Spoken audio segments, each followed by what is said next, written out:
Assalamualaikum warahmatullahi wabarakatuh.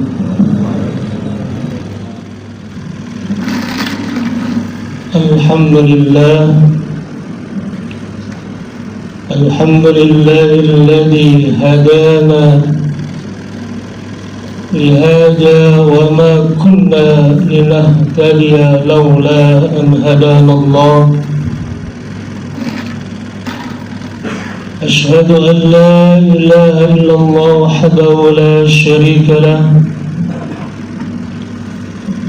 وأشهد أن محمدا عبده ورسوله لا نبي ولا رسول بعده. اللهم فصل وسلم وبارك على سيدنا وحبيبنا وشفيعنا ومولانا محمد وعلى آله وصحبه ومن والاه. أما بعد، فيا عباد الله، أوصيكم ونفسي بتقوى الله، فقد فاز المتقون. قال الله تعالى في القرآن الكريم وهو أصدق القائلين: أعوذ بالله من الشيطان الرجيم، بسم الله الرحمن الرحيم. يا أيها الذين آمنوا اتقوا الله حق تقاته ولا تموتن إلا وأنتم مسلمون. صدق الله العظيم. Jamaah salat Jumat rahimakumullah, marilah senantiasa kita panjatkan puji serta syukur kita kehadirat Allah Subhanahu wa Ta'ala, Tuhan yang telah memberikan kepada kita berbagai macam kenikmatan yang jika kita untuk berusaha untuk menghitungnya, maka nikmat tersebut kita tidak dapat menghitungnya. Di antara nikmat yang paling besar yaitu nikmat iman, Islam, panjang umur, sehat walafiat. Sehingga pada kesempatan siang hari ini, dengan izin Allah Subhanahu wa Ta'ala, kita dapat hadir di tempat ini dalam rangka menjalankan kewajiban kita sebagai hamba Allah, yaitu melaksanakan sholat Jumat berjamaah, dengan harapan mudah-mudahan kiranya serangkaian ibadah sholat Jumat yang akan kita laksanakan akan diterima dan mendapat keridhaan Allah Subhanahu wa Ta'ala. Salawat ma'assalam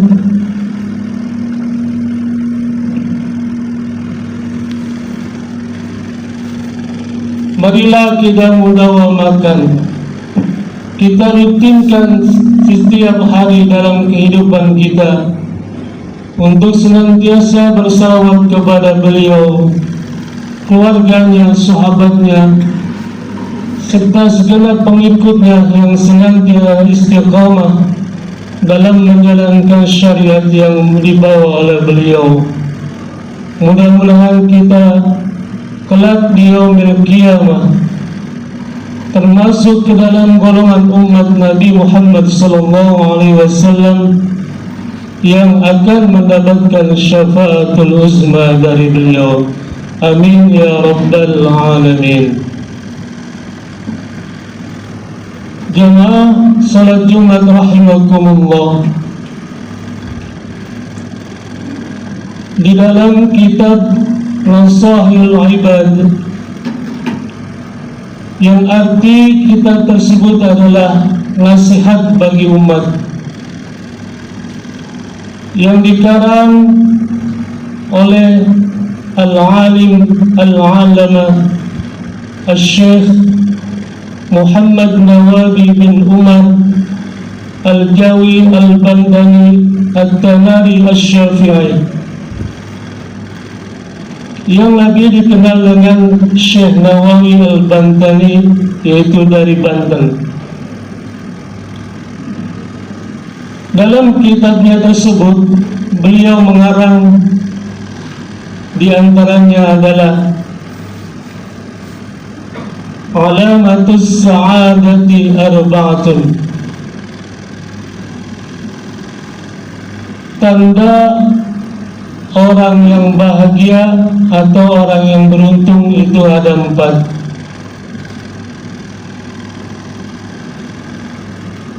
Yang pertama, kata beliau, Dzikrul Dzunubil Madiyah, ingat akan dosa yang telah kita lakukan. Sebagai manusia biasa, maqalatul Arabi atau pepatah Arab mengatakan al-insanu mahalul khata wal nisyan. Artinya manusia itu tempat salah dan lupa. Hal ini dipertegas lagi oleh hadis Nabi kita Muhammad SAW yang diriwayatkan oleh Imam Ibnu Majah, kullu bani Adam khatta'un wa khairu khatta'in at-tawwabun. Setiap manusia itu bersalah, dan sebaik-baik orang yang bersalah yaitu segera bertaubat.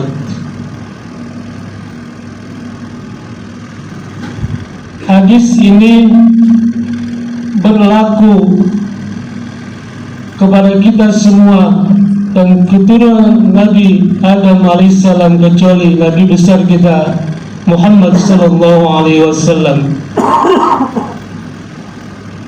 yang mendapat predikat dari Allah Subhanahu wa taala, ma'sumun 'anil ma'asi, terpelihara dari segala maksiat atau kesalahan. Manusia dari awal dilahirkan sampai dia balik, kemudian dewasa, kemudian menjadi orang tua, pasti pernah berbuat salah. Apakah itu kesalahan itu kepada Allah Subhanahu wa taala dengan meninggalkan kewajibannya sebagai hamba, contoh meninggalkan sholat, meninggalkan puasa. Sebagai seorang pemimpin rumah tangga, tentunya kita pernah bersalah kepada istri kita, anak-anak kita, tetangga kita, bahkan mungkin teman sejawat sekantor kita pernah selek atau bersalah kepada mereka. Oleh karena itu, jalan yang terbaik tatkala kita melakukan kesalahan atau dosa adalah segera bertaubat atau beristighfar kepada Allah Subhanahu wa taala. Supaya apa? Supaya dosa yang kita lakukan jangan sampai terulang kembali, jangan sampai kita lakukan kembali. Karena kalau kita menumpuk-numpuk dosa atau menunda-nunda taubat, kita akan dihinggapi dengan yang namanya penyakit qaswatul qulub atau penyakit keras hati, yang notabene penyakit ini tidak bisa menerima nasihat kebenaran dari siapapun, baik itu dari orang soleh, para kiai, para asatidz, apalagi teman sejawat atau teman setia. Mereka mengabaikan nasihat-nasihat yang diberikan oleh orang yang bermaksud meluruskan kesalahannya tersebut. Kita tidak tahu batas umur kita sampai di mana dan kapan kita akan meninggal, di mana kita akan meninggal. Allah Subhanahu wa ta'ala Maha menerima taubat hambanya, walaupun hambanya tersebut memiliki dosa seluas lautan, setinggi gunung, dan juga bahkan sampai menyentuh langit. Innallaha yaqbalu taubatal 'abdi ma lam yughargir. Sesungguhnya Allah Subhanahu wa ta'ala Maha menerima taubat hambanya selagi hambanya itu napasnya belum ada di tenggorokan, atau belum sampai di tenggorokan, atau belum sakaratul maut. Oleh karena itu, nasihat yang diberikan oleh Syekh Nawawi Al-Bandari ini kita ingat-ingat kembali. Ketika kita berbuat dosa, segeralah untuk bertobat dan beristighfar kepada Allah Subhanahu wa ta'ala. Jamaah salat Jumat rahimakumullah, nasihat yang kedua adalah wa nisyanul hasanatil madiyah, melupakan kebaikan yang kita lakukan. Jangan sampai kita sudah berbuat amal soleh, contoh kita sudah bersedekah, baik kepada fakir miskin maupun kepada anak-anak yatim, juga bersedekah di hari Jumat dan yang lainnya. Jangan sekali-kali kita menyebut-nyebut kebaikan kita, karena itu akan menghapus pahala dari sedekah kita tersebut. Hal ini sesuai dengan firman Allah Subhanahu wa ta'ala dalam surat Al-Baqarah ayat 264. A'udzu billahi minasyaitonir rajim. Bismillahirrahmanirrahim. Ya ayyuhalladzina amanu la tubtilu shadaqatikum bil manni wal adha. Wahai orang-orang yang beriman, janganlah kalian menyebut sedekah kalian dan juga menyakiti yang menerima sedekah itu dengan kata-kata yang tidak mengenakan. Oleh karena itu, biarlah amal soleh yang kita telah kerjakan hanya kita dan Allah yang tahu. Jamaah salat Jumat rahimakumullah, nasihat yang ketiga adalah wa nazarahu man fawqahu fid din, dan memandangnya orang yang lebih tinggi ilmu agamanya. Kita boleh iri kepada orang yang mempunyai ilmu agama yang tinggi, karena dengan ilmunya tersebut mereka bisa beramal dengan ilmunya, bisa beramal dengan amal solehnya, bisa beramal dengan mungkin harta yang dimilikinya. Karena kalau kita iri dengan orang soleh atau orang baik, maka keinginan itu akan kita ikuti. Kita ingin menjadi baik seperti beliau-beliau. Dan tentunya ini dianjurkan oleh Allah dan Rasul-Nya untuk kita mengikuti jejak daripada orang yang berilmu, orang yang beramal soleh, agar kelak kita dicintai oleh Allah Subhanahu wa Ta'ala dan Rasul-Nya. Yang terakhir adalah